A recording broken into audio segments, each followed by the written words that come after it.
आज हम संज्ञा के बारे में पढ़ेंगे। जैसा कि आप जानते हैं, संज्ञा विकारी शब्द है। विकारी शब्द वे शब्द होते हैं जो लिंग, वचन, कारक के अनुसार परिवर्तित होते हैं। जैसे मान लीजिए राम जाता है, सीता गई, अर्थात इसके लिंग के अनुसार ये परिवर्तित हो गया। इस प्रकार संज्ञा को हम जानते हैं कि संज्ञा विकारी शब्द है। आज हम संज्ञा के बारे में पढ़ेंगे। संज्ञा, सबसे पहले संज्ञा की परिभाषा। संज्ञा क्या होती है?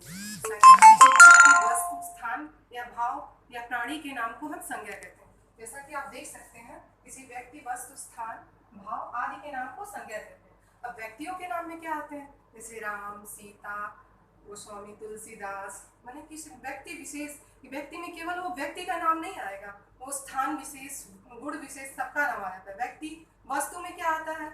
वस्तु में आपका पंखा हो गया, कुर्सी हो गया, ये कोई भी वस्तु आ सकती है। और उसके बाद आते हैं हम स्थान के नाम में। स्थान में आपका दिल्ली, आगरा, पंजाब, किसी भी स्थान के नाम को हम संज्ञा के नाम से बोलते हैं। भाव में क्या आता है? भाव वे होते हैं जो हम महसूस करते हैं, अर्थात प्रसन्नता, मूर्खता, ये सब भाव के अंतर्गत आते हैं। इस प्रकार संज्ञा किसे कहते हैं? किसी व्यक्ति, वस्तु, स्थान, भाव आदि के नाम को हम संज्ञा कहते हैं। आइए अब हम संज्ञा के प्रकार के बारे में पढ़ते हैं। संज्ञा कितने प्रकार के होते हैं? संज्ञा 5 प्रकार के होते हैं। जैसे पहले है व्यक्तिवाचक, जातिवाचक, भाववाचक, द्रव्यवाचक और समूहवाचक। इनको हम, कोई जरूरी नहीं है कि हम क्रम से ही बोलें, आप किसी भी क्रम में इसको आप रख सकते हैं। आइए अब हम इसके बारे में डिटेल से पढ़ते हैं। व्यक्तिवाचक संज्ञा क्या होता है? व्यक्तिवाचक संज्ञा वह संज्ञा होती है जो किसी व्यक्ति विशेष के बारे में इंगित करता है। जैसे देखिए, व्यक्तिवाचक संज्ञा किसी विशेष व्यक्ति, स्थान का बोध कराती है, अर्थात इसमें केवल व्यक्ति नहीं आते हैं, स्थान भी आता है। जैसे गंगा, तुलसीदास, पटना, राम, हिमालय, ये सब व्यक्तिवाचक के अंतर्गत आते हैं। इसके बाद आता है जातिवाचक संज्ञा।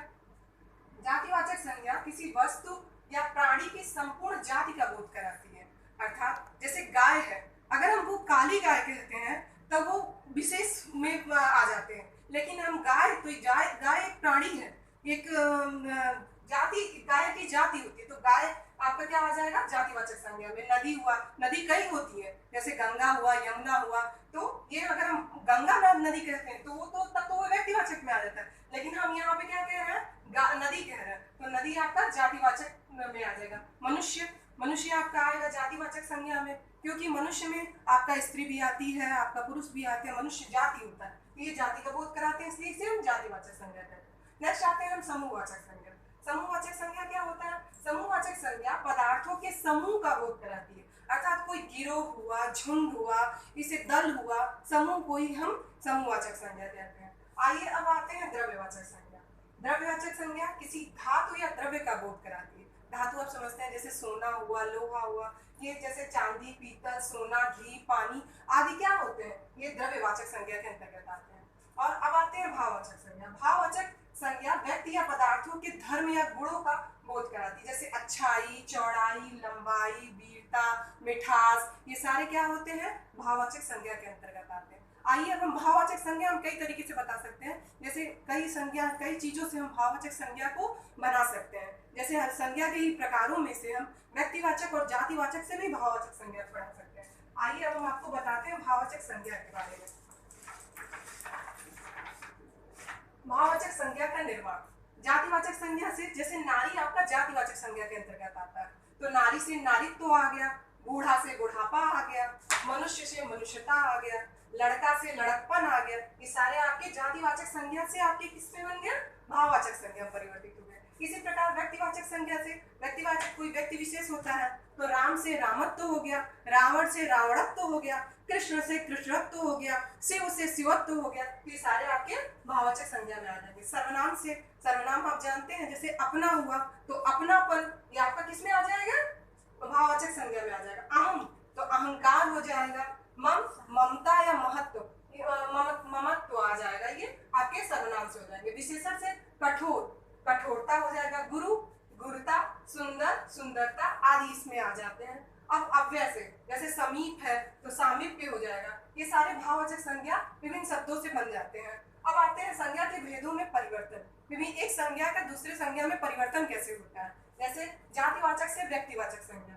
कभी कभी जातिवाचक संज्ञा किसी एक ही वस्तु का बोध कराने के कारण व्यक्तिवाचक हो जाती है। जैसे पुरी शब्द का अर्थ, पुरी आप जानते हैं, पुरी का अर्थ क्या होता है? ग्राम या नगर होता है। लेकिन जब उसे हम जगन्नाथपुरी के पर्टिकुलर नेम के जांच से जानते हैं, तब वो किस में आ जाएगा? व्यक्तिवाचक संज्ञा। इस प्रकार जातिवाचक संज्ञा व्यक्तिवाचक संज्ञा में बदल गया। अब आते हैं व्यक्तिवाचक से जातिवाचक।